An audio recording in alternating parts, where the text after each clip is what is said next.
A young woman refused to serve a Republican man. She is shocked to discover the man's wife owns the restaurant. Tom Carter pushed open the heavy glass door of the restaurant, the familiar chime of the bell above signaling his arrival. The restaurant belonged to his wife and was the pride of their family. The aroma of grilled meat and freshly baked bread greeted him, mingling with the murmur of conversations and the occasional clatter of dishes. He adjusted his red baseball cap, smoothing his thinning hair underneath, as his eyes scanned the cozy interior for an open table. "Table for one?" a waitress chirped, her smile warm and welcoming. She grabbed a menu and gestured for him to follow. "Yes, thank you," Tom replied, his tone measured and polite. He didn't miss the quick glance she cast at his hat before she turned, her expression faltering for just a moment before returning to neutral. She seated him at a corner table near the window. "Your server will be right with you," she said, before hurrying off to greet another group at the door. Tom settled into his chair, appreciating the lively energy of the place. Families chatted over meals, couples leaned in close, and a group of teenagers laughed loudly at a booth in the back. He was going to order before his wife came. He opened the menu and began to scan it. He already knew what he wanted, but the habit of reading the options had always brought him a certain satisfaction. Just as he reached the desserts, a young waitress approached his table. Her cheerful demeanor seemed to fade as she got closer. "Hi," she said flatly, not bothering to smile. Her name tag read Chloe, and her tone carried all the warmth of a refrigerator door left ajar. "What can I get you?" Tom looked up, puzzled by the sudden shift in tone but unwilling to make assumptions. "Hi there. I'd like the ribeye, medium rare, with a baked potato and a side of steamed vegetables. And a glass of water, please." "Sure," Chloe replied curtly, scribbling on her notepad without making eye contact. "Anything else?" "That'll do it for now," Tom said, watching her carefully. "Thank you," Chloe nodded, still not meeting his gaze, and walked away without another word. Tom's brows knit together slightly as he followed her retreating figure. Her demeanor had been so different from the bubbly energy she'd shown other tables he'd noticed on his way in. Was it something he said or didn't say? As the minutes passed, Tom watched the room while sipping from his water glass, the ice quickly melting. Chloe flitted between tables, laughing with a group of college kids, recommending dishes to a couple at the next table, and exchanging friendly banter with a family in the middle of the room. Yet, she didn't glance in his direction once. Tom's glass was empty within 10 minutes, and he noticed how Chloe refilled glasses at neighboring tables with practiced ease, bypassing him each time. He sighed, the nagging sense of being deliberately ignored beginning to take root. What was her problem? He mentally ran through his arrival. He'd been polite, hadn't asked for anything unreasonable. Tom glanced at the brim of his hat sitting snugly on his head, catching its vivid red color in the corner of his eye. He frowned slightly. Could it be? He knew the hat made a statement. He wore it casually most days, but he wasn't blind to how it might draw attention or judgment. Was Chloe one of those people who assumed anyone wearing it was the enemy? He shook his head, trying to push the thought aside. Surely she wouldn't be so unprofessional as to let politics color how she treated customers. But the more he watched her work the room, the harder it became to dismiss the notion. Her smiles, her warmth, her attentiveness, all of it seemed reserved for everyone but him. He hated to assume the worst, but the evidence was mounting with every passing moment. The sinking realization gnawed at him. No, don't overthink this, he told himself. Maybe she was just having a bad day. But as 40 minutes crawled by with no food, no water, and no acknowledgement, his patience wore thin. He glanced around the restaurant, weighing his options.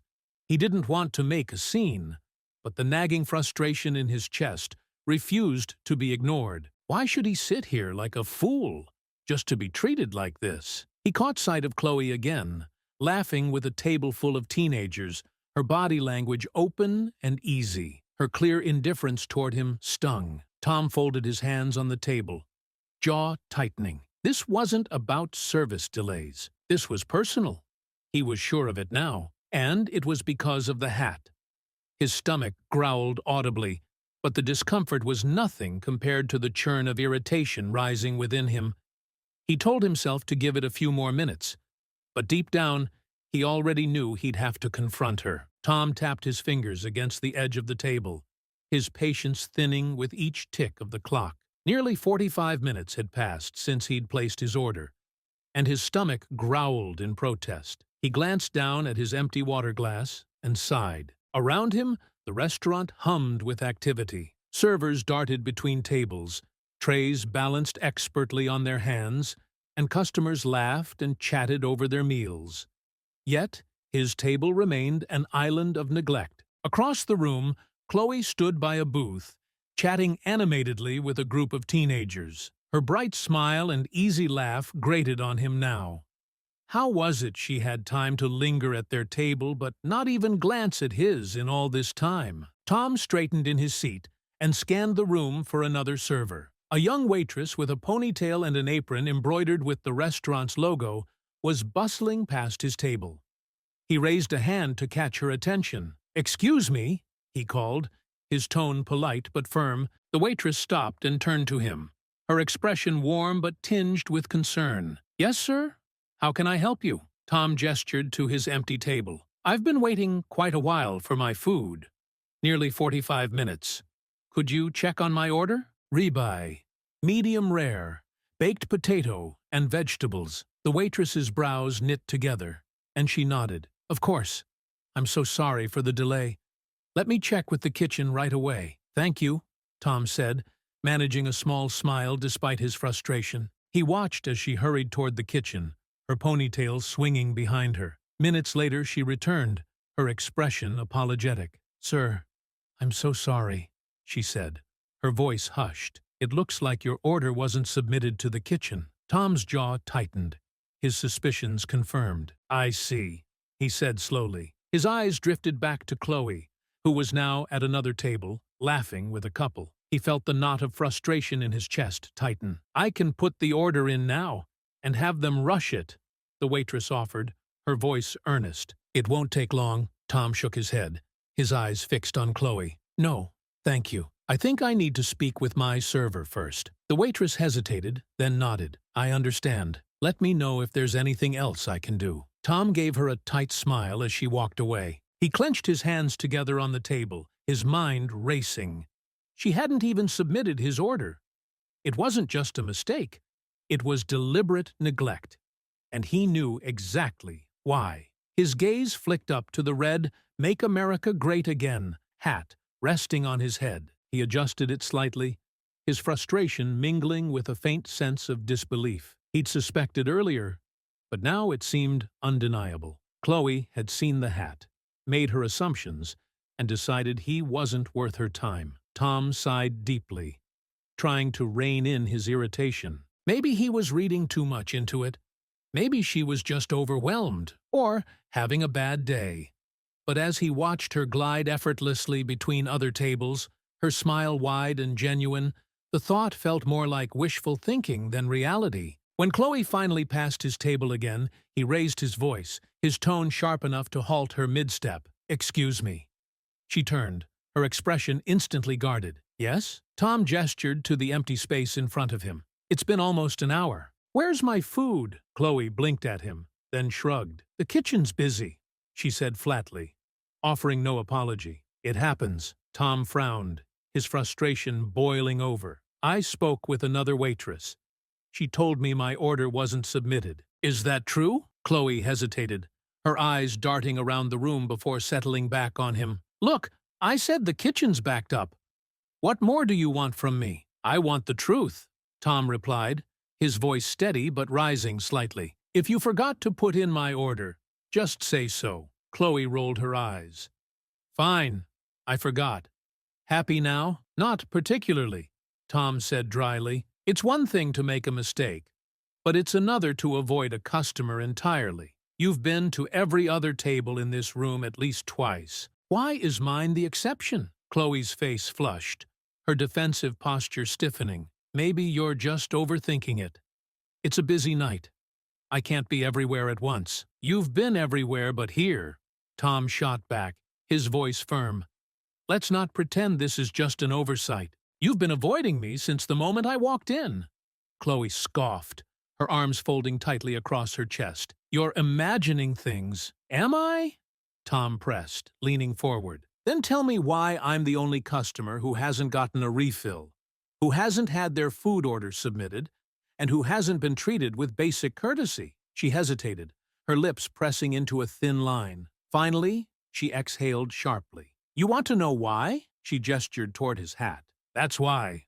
That stupid hat. Do you even know what that represents to people?" Tom's eyes narrowed. "What it represents? To you, maybe. But to me, it's just a hat. It doesn't mean I'm some monster you've decided I am without a shred of evidence." "Oh, please!" Chloe snapped. "That hat says plenty about you." "No," Tom said, his voice low and cutting. "What it says is what you want it to say. You saw it, and you decided everything about me before I even opened my mouth. And now, here we are." "You think that hat's harmless?" Chloe shot back, her voice rising. "You don't know what it feels like to deal with the people who—" "Who what?" Tom interrupted, his tone sharp. "Who don't agree with you, who might have different experiences, different views. You don't even know me, yet you think you have me all figured out." The nearby tables were quiet now, the weight of their argument drawing uneasy attention. Tom leaned back in his chair, his gaze steady. "You judged me without knowing a thing about me, and that's not standing up for something.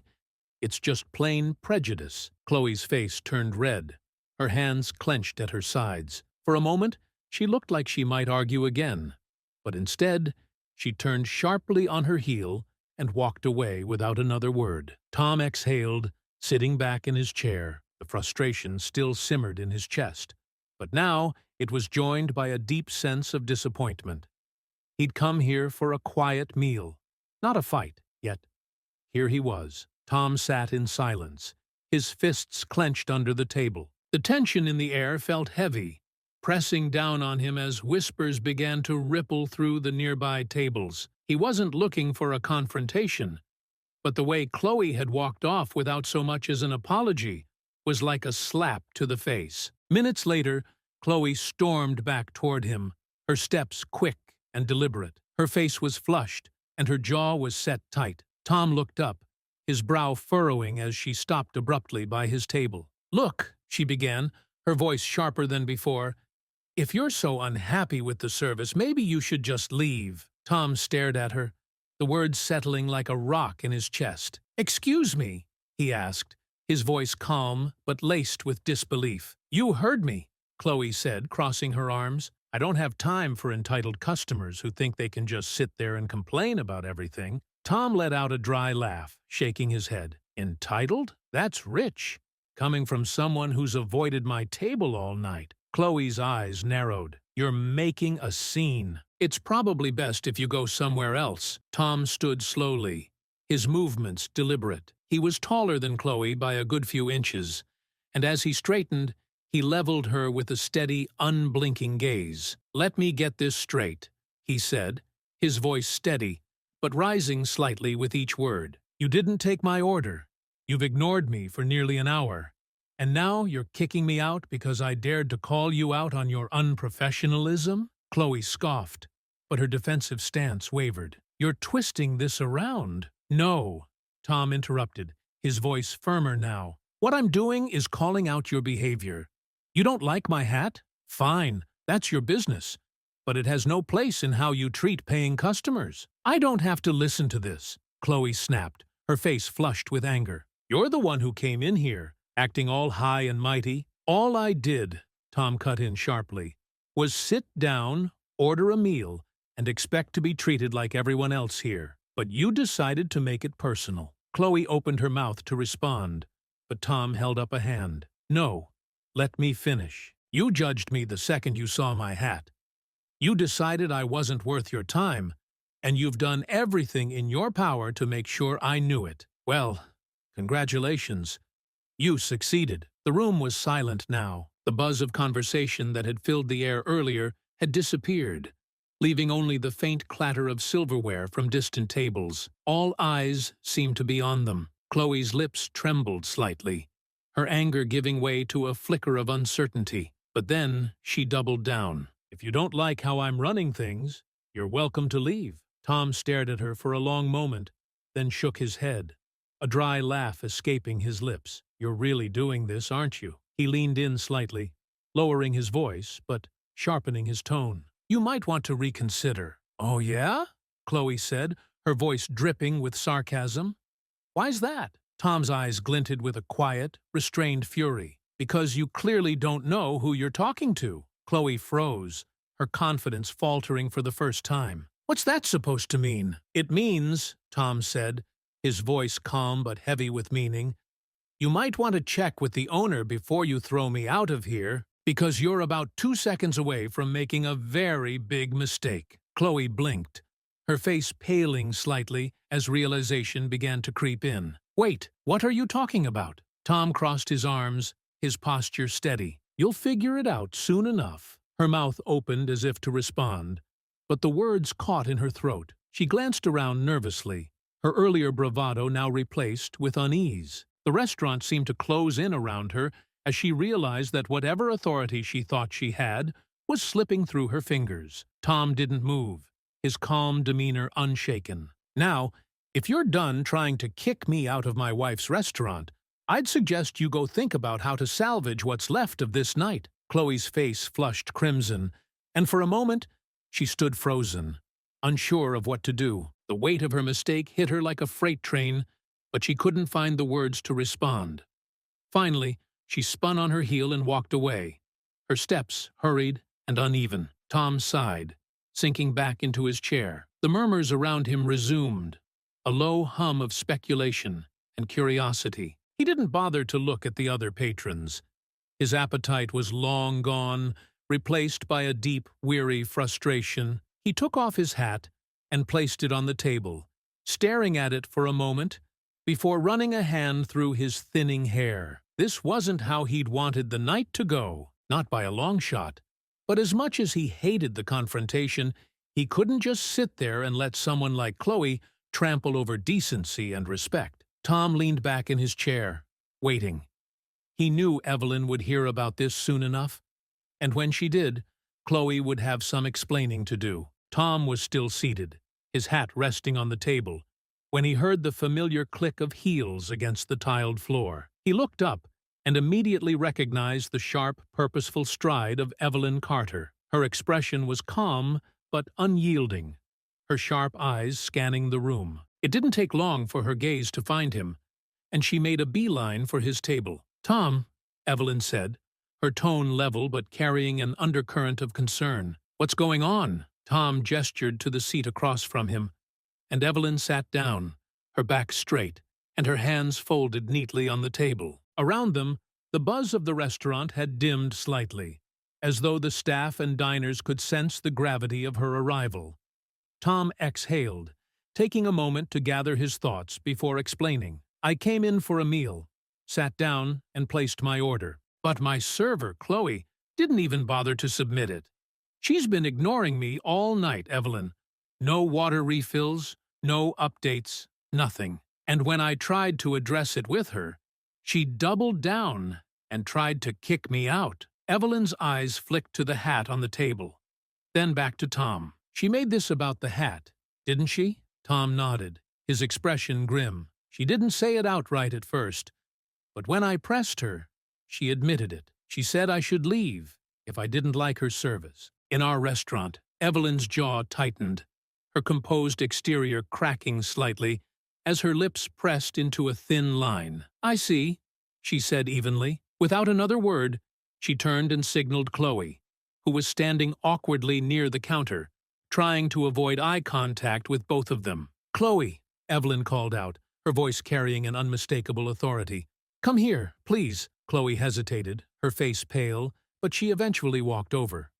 Her posture was stiff, and her eyes darted nervously between Tom and Evelyn. "Yes?" Evelyn's gaze was unwavering. "Tom has told me what happened tonight. I'd like to hear your side of the story." Chloe blinked, her lips parting as she stumbled over her words. I don't know what he told you, but it's not that big of a deal. The kitchen was busy, and I might have forgotten to put in his order. It happens." Evelyn raised an eyebrow, her expression unreadable. Go on. Chloe shifted uncomfortably. I didn't mean anything by it. She stopped, glancing at Tom's hat on the table before quickly looking away. I mean, maybe he was being a little demanding, and I was trying to keep up with other tables. Demanding? Tom interjected, his voice calm but firm. I sat here quietly for nearly an hour without food or water, while you catered to every other table around me. That's not what happened, Chloe said quickly, her voice rising slightly. You're twisting things. Evelyn held up a hand, silencing her. Enough. Her tone was low, but carried the weight of finality. She turned to Tom. Is there anything you left out? Tom shook his head. I think that covers it. She admitted to not submitting the order, and admitted it was because of the hat. Then she tried to kick me out. Evelyn turned back to Chloe, her eyes sharp. Is that true? Chloe opened her mouth, then closed it again, her face flushing. She stared at the floor, her silence answering the question. I see, Evelyn said, her voice clipped. She took a breath, her composure as unshakable as ever. Chloe, this is unacceptable. You're here to serve every customer with respect, regardless of their appearance, beliefs, or personal preferences. If you can't handle that, you have no place in this restaurant. Chloe's head snapped up, her eyes wide. But she stammered, pointing weakly at Tom. Do you know what that hat stands for? What it means to people like me? Evelyn's gaze hardened. What it means to you is irrelevant. What matters is how you conduct yourself as an employee. And tonight, you failed. Spectacularly. Chloe's face turned red, her voice trembling. I was just standing up for what? Evelyn cut her off, her voice rising slightly. For your assumptions about someone you don't even know? For treating a paying customer with open disrespect in my restaurant? Tom leaned forward slightly, his tone even. You don't know me, Chloe. You don't know what I believe, what I've done, or who I am. But you decided all of that based on a hat. Do you realize how small-minded that is? Chloe looked at him, her lips trembling as if she wanted to respond. But no words came out. Evelyn sighed, her tone softening slightly, but remaining firm. Chloe, I understand that everyone has their biases, but when you step through these doors, you leave them outside. This restaurant is a place where everyone is treated with dignity and respect. You've not only failed in your duties, but you've embarrassed this establishment. Chloe's eyes welled up with tears. I didn't mean to. It doesn't matter what you meant, Evelyn said firmly. What matters is what you did. The silence that followed was suffocating. Chloe stood frozen, her head bowed, as Evelyn rose from her seat. You can go home for the night, Evelyn said, her voice steady. We'll discuss the future of your employment tomorrow. Chloe nodded mutely, her face a mixture of shame and frustration. Without another word, she turned and hurried toward the back of the restaurant, disappearing into the kitchen. Evelyn turned back to Tom, her shoulders relaxing slightly. Are you okay? Tom nodded, letting out a breath he hadn't realized he was holding. Yeah, just disappointed. Evelyn placed a hand on his shoulder, giving it a gentle squeeze. I'll take care of it. Tom managed a small smile, but the weight of the evening still hung heavy in the air. As Evelyn moved to address the staff, Tom leaned back in his chair, staring at his hat. It wasn't about the hat, not really. It was about respect, something the world seemed to have less of with each passing day. The restaurant was quiet now, the last of the customers gone, and the hum of conversation replaced by the soft clatter of dishes being cleaned in the kitchen. Tom sat at one of the tables near the window, staring out into the darkened street. His red hat sat on the table in front of him, untouched since the earlier confrontation. Evelyn walked over, her heels clicking softly on the tiled floor. She carried 2 mugs of coffee, setting one in front of him before taking the seat across from him. You've been quiet, she said, her voice calm but probing. Tom nodded, his fingers tracing the edge of the coffee mug. Just thinking. Evelyn leaned forward, resting her elbows on the table. About Chloe?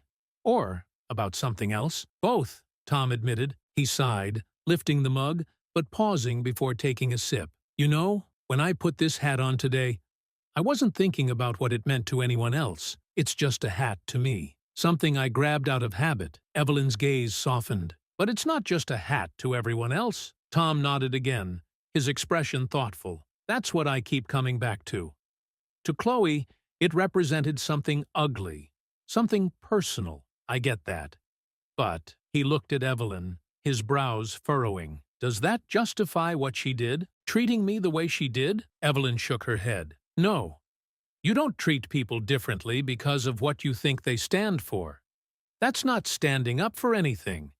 That's just prejudice wearing a different mask. Tom chuckled dryly, setting the mug back down. It's funny, isn't it? We've spent years teaching people to look beyond appearances, to judge others by their actions and their character, and yet, here we are. Evelyn reached across the table, placing her hand over his. It's frustrating, I know, but it's not new, Tom. People have always judged each other based on what they see first. It's easier than taking the time to understand. Still doesn't make it right, Tom muttered, his gaze drifting back to the hat. You know, I wasn't even that mad at first. Mistakes happen. But when she admitted it was about the hat, he shook his head, his jaw tightening. I've spent my whole life trying to treat people fairly, trying to give them the benefit of the doubt, and she didn't even give me a chance. Evelyn sipped her coffee, her expression contemplative. Do you think you handled it well? Tom considered the question for a long moment. I didn't raise my voice until she tried to kick me out. Even then, I think I stayed calm, firm, but calm. He looked at her. What do you think? I think you handled it better than most would have, Evelyn said honestly. You had every right to be angry. She was out of line from the start. Tom leaned back in his chair, his eyes fixed on the ceiling. It's just so disheartening, you know? To feel like you're being judged without anyone even bothering to know you. Makes you wonder if this divide we all talk about ever really gets smaller. Evelyn studied him for a moment before speaking. Maybe it doesn't. Maybe it's always there, shifting and changing but never truly disappearing. But that doesn't mean we stop trying, Tom. It doesn't mean we stop standing up for fairness and respect. Even when others don't. Tom smiled faintly. I suppose that's what you're going to tell Chloe tomorrow. More or less, Evelyn said with a smirk, though I doubt she'll appreciate the lesson as much as you do. Tom chuckled softly, the sound lighter this time. Probably not. But maybe it'll stick. She's young, Evelyn. She's got time to grow, to learn, only if she's willing, Evelyn said firmly. That's the part no one else can do for her. Tom nodded, his gaze thoughtful. I hope she is, not for me, but for herself, carrying that kind of anger, that kind of bias. It weighs on you, eats away at you. Evelyn gave his hand a gentle squeeze. And that's why we keep trying, even when it feels hopeless. Tom looked at her, his smile soft but genuine. What would I do without you? Eat a cold steak, Evelyn teased, lifting her mug in a mock toast. Tom laughed, the tension in his chest easing just a little. He picked up his mug, clinking it lightly against hers. Here's to fairness. And to a better day tomorrow. Evelyn smiled, her eyes warm. To a better day. As they sat in the quiet, sipping their coffee, the weight of the evening didn't disappear entirely, but it felt a little easier to bear. They had a long road ahead, but together they'd face whatever came next. The next afternoon, the restaurant's office was quiet, the hum of the dining area muffled by the closed door. Tom sat in one of the chairs, his posture relaxed, but his expression sharp. Evelyn leaned against the desk, her arms crossed. They both turned as the door opened, and Chloe stepped in, her shoulders hunched and her gaze fixed on the floor. You wanted to see me? Chloe said, her voice subdued but carrying a hint of defiance. Yes, Evelyn said, her tone firm but calm. She gestured to the chair across from Tom. Have a seat. Chloe hesitated, glancing at Tom before sitting down. She crossed her arms tightly over her chest, her eyes darting between the two of them. Evelyn spoke first, her tone measured. Chloe, we need to talk about what happened last night. Chloe shifted uncomfortably. I already said I was sorry. You didn't apologize, actually, Evelyn corrected. You made excuses. And this isn't about excuses. This is about your behavior and the impact it had. Chloe opened her mouth to respond, but Evelyn held up a hand. Before you say anything, I want you to listen. Tom is here because he deserves to be part of this conversation. He was the one affected by your actions, after all. Chloe glanced at Tom, her expression guarded. Fine. I'm listening. Tom leaned forward slightly, his tone calm but firm. Chloe, I came into this restaurant last night expecting the same treatment as every other customer. What I got was something very different. You ignored me, didn't submit my order, and then tried to kick me out when I called you out on it. Chloe's face flushed. I didn't try to kick you out. Yes, you did, Tom interrupted, his voice steady but cutting. And when I pressed you on why, you admitted it was because of my hat. Chloe's eyes flicked to the red Make America Great Again cap, now sitting on the desk between them. Her lips pressed into a thin line, but she didn't respond. Evelyn stepped in, her tone calm but authoritative. Chloe, I want to make something clear. It's not your job to judge customers based on what they're wearing, what they believe, or who they are. It's your job to treat everyone with respect and professionalism. Last night, you failed to do that. Chloe's gaze hardened, and she straightened in her chair. With all due respect, that hat isn't just a hat. It represents everything wrong with this country. Racism, bigotry, hate. It's a symbol of all of it. Tom raised an eyebrow, his tone measured. And you think that gives you the right to treat someone differently? To assume you know everything about them without so much as a conversation? Chloe's jaw clenched. It's not an assumption. People who wear that hat stand for something I can't support. And what do I stand for, Chloe? Tom asked, his voice calm but pointed. Do you even know? Have you asked me a single question about my beliefs, my values, my experiences? Chloe faltered, her eyes dropping to the desk. I don't need to ask. That hat says it all. Tom leaned back in his chair, exhaling sharply. No, it doesn't. That hat says what you want it to say. But the truth is, it's just a hat. You made it into something more because it was easier than seeing the person underneath it. Evelyn nodded, her voice steady. Chloe, I understand that symbols carry meaning. And I understand that you may feel strongly about what that hat represents to you. But in this restaurant, your personal feelings don't give you the right to mistreat a customer. Chloe's expression darkened. So what? I'm just supposed to smile and serve people who support something I hate? Pretend it's all fine? Yes, Evelyn said firmly. That's exactly what you're supposed to do. Because this isn't about you. It's about the values of this business.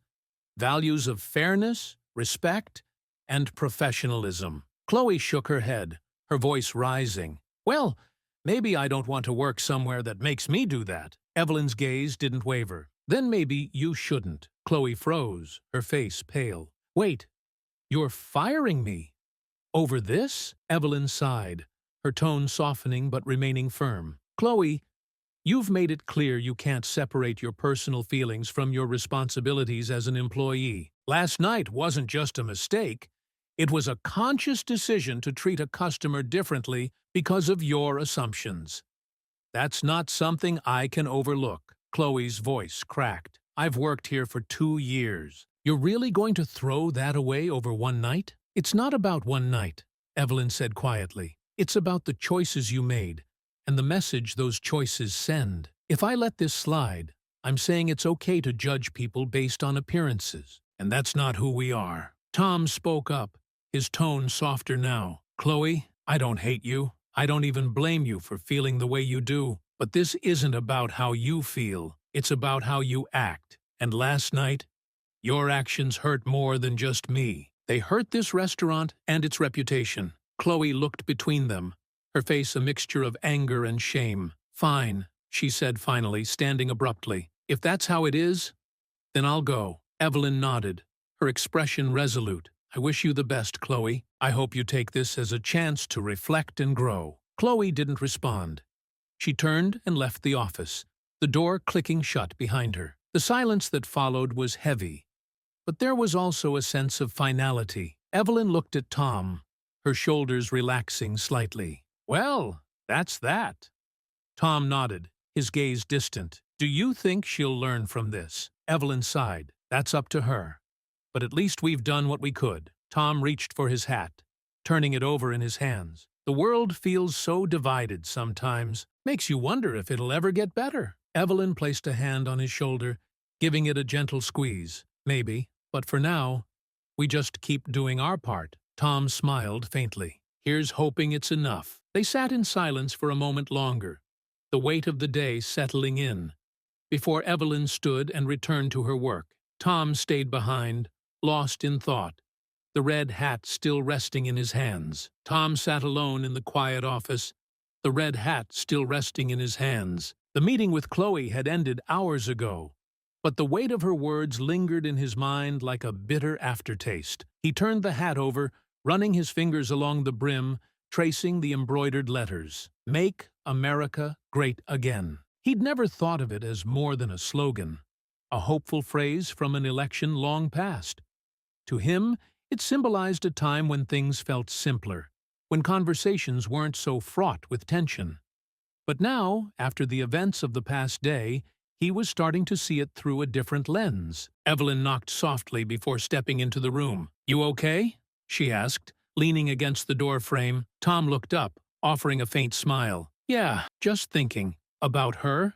Evelyn asked, taking a seat across from him. Tom nodded, but then his gaze drifted back to the hat. "And about us, about this country, about how divided we've become." Evelyn studied him, her expression thoughtful. "It's not just Chloe, is it?" "No," Tom said, shaking his head. "It's bigger than that. She's just a symptom of the problem. We're so quick to judge each other these days, to draw lines in the sand and decide who's on which side.